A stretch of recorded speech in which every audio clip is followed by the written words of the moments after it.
Biz ikimiz çocuklar arkadaşımla kavga ediyorduk şakacına. O da geldi bana vurdu.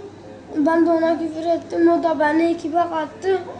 Sonra vurdu. Sonra bir tane Hasan abi diye polis var. Ona dedi git şunun yüzünü yıka. Onlar da gitti benim başımı yıkadılar. Sonra benim üstümü çıkardılar. Sonra bilgisayarı bitti. Sonra beni eve gönderdiler. Sonra beni hastaneye kaldırdılar. Amcamgil beni getirdi. Onun içinde ailesiyle dedi. Aldı böyle yukarıya çekti. Dedi sonra ekibe götürdü böyle demirlere vurdu ben. Osman bir tane polisti ama ben tanıyorum onu. Bir arkadaşımın polisiydi. Bir tane mavi gözlüdür. Onun polisi hep ayakkabısını boyatıyor. Kuvvete hem çevik kuvvete gidiyor hem de oraya geliyor. 3 kere yaptı bana böyle.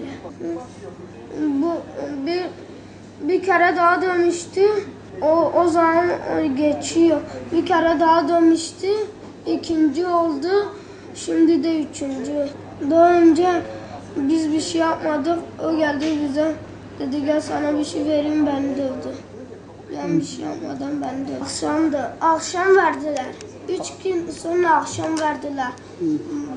Dövüyorlar vallahi ben arkadaşımla kavga ediyorum. O geliyor bize vuruyor. Dövüyordu. Ekibe katıyordu, vuruyordu. Ekip. Üstünde böyle vardı. Böyle değildi, ekipti böyle üstünde böyle vardı. Buralarında. Bak aç. Yara yeri var. Burada da var. 6 dakika dövdü. Polis geldi onun yanısına dedi tamam bir daha vurmayacağım, o Allah vuruyordu. Yok görünce annem gel onunla konuşacak. Akşam korkuyor.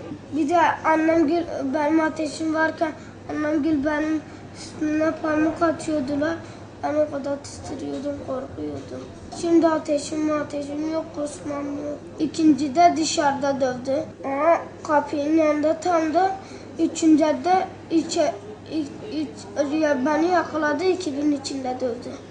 Annem babama söylemedi. Babam da sonra anladı. Onu o şeye katacak, hapise alacak. Geldiler, daha yeni geldiler.